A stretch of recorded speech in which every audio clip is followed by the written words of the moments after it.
Ok, vamos lá. Bora falar de um assunto que muitas vezes fica ali no canto da sala que todo mundo vê, mas pouca gente tem coragem de comentar. Essa mistura que para muitos parece improvável entre fé e o mundo dos negócios. Sabe aquela sensação esquisita, quase um arrepio, quando a gente ouve as palavras negócios e missão na mesma frase? Pois é, essa reação é super comum, quase instintiva para muita gente. A grande questão é, por que será que isso acontece?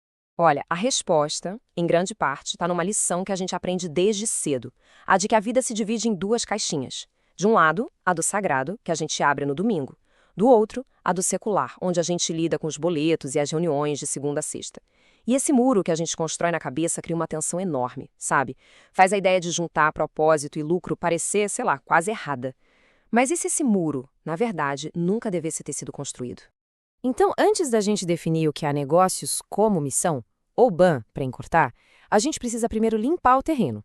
Vamos começar tirando da frente algumas ideias bem comuns, mas que estão completamente erradas. Vamos ver o que esse conceito definitivamente não é. Basicamente, existem três grandes mitos que sempre aparecem nessa conversa. O primeiro é a ideia de que é só uns farce. O segundo, de que é a mesma coisa que filantropia. E o terceiro, que é o mais sério de todos, de que é uma desculpa para explorar pessoas.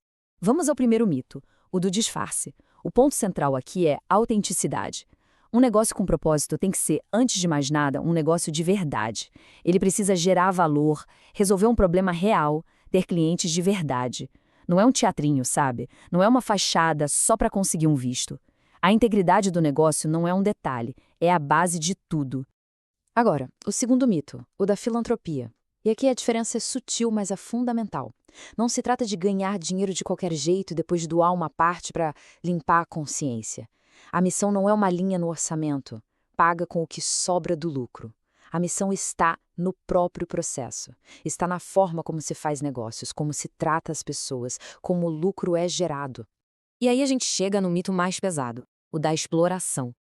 E aqui, vamos ser bem diretos. Usar a fé como desculpa para pagar mal, para ter um ambiente de trabalho tóxico ou para tirar vantagem das pessoas, isso não é uma versão imperfeita do conceito.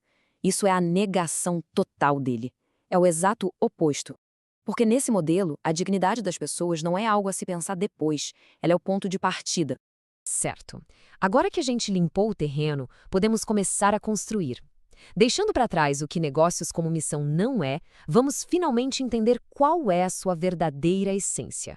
E aqui está a grande virada de chave. Negócios como missão é a gente entender que o negócio em si é a missão.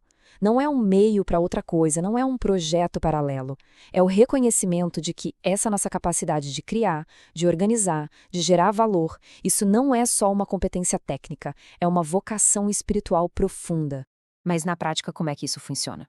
A gente pode pensar em três pilares que se apoiam o tempo todo. Primeiro, a base, gerar lucro de forma sustentável. Porque, vamos ser sinceros, um negócio que quebra não ajuda ninguém, né?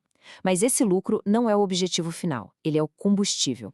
É o que permite o segundo pilar, trazer dignidade, seja com emprego justo, seja com produtos e serviços excelentes. E é essa dignidade em ação que dá vida ao terceiro pilar, o testemunho. A forma como se lidera, como se trata as pessoas, isso se torna a mensagem mais poderosa que existe. E se tudo isso está soando como uma ideia muito moderna, uma tendência de agora, vale a pena dar uma olhadinha para trás. A verdade é que esse conceito não tem nada de novo. Pelo contrário, ele tem raízes bem profundas na história. A história está cheia de exemplos. Os primeiros cristãos, por exemplo, não faziam essa divisão entre fé e o ofício do dia a dia. Séculos depois, os Quakers mudaram indústrias inteiras na Inglaterra, não porque ficavam pregando, mas porque a reputação deles de integridade e excelência era inquestionável. E os morávios então foram pioneiros em criar missões que se sustentavam sozinhas, onde o trabalho era o motor que mantinha tudo funcionando. E o que todos esses exemplos mostram é uma verdade central, que está bem resumida nessa frase. A grande mudança de mentalidade é essa. A espiritualidade não está no tipo de tarefa que a gente faz, mas na intenção por trás dela. Liderar uma equipe com respeito, escrever um código com excelência, tudo pode ser uma expressão de fé. A pergunta mais importante nunca foi o que se faz, mas para quem se faz. Certo, isso tudo nos traz de volta para o nosso dia a dia, para a nossa rotina. Com essa nova perspectiva, como a gente pode começar a dar um novo significado para a nossa própria semana de trabalho? Como é que, na prática, a gente derruba aquele muro entre a segunda-feira e o domingo? A grande lição talvez seja esta. O nosso trabalho não precisa ser visto como um mal necessário, sabe? Aquela contagem regressiva para o fim de semana. Ele tem um potencial imenso de ser uma ferramenta poderosa, capaz de transformar realidades e de se tornar uma expressão muito prática de espiritualidade.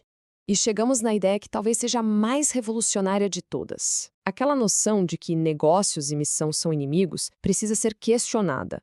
Porque com a motivação certa, nas mãos certas, os negócios não são o inimigo da missão. Eles podem ser, na verdade, o grande motor dela. Isso tudo nos deixa com uma pergunta final, para a gente levar e refletir. Não é uma pergunta sobre o futuro, mas sobre o agora. De que forma os talentos e as habilidades que a gente já tem hoje podem transformar a nossa próxima segunda-feira em um verdadeiro ato de adoração?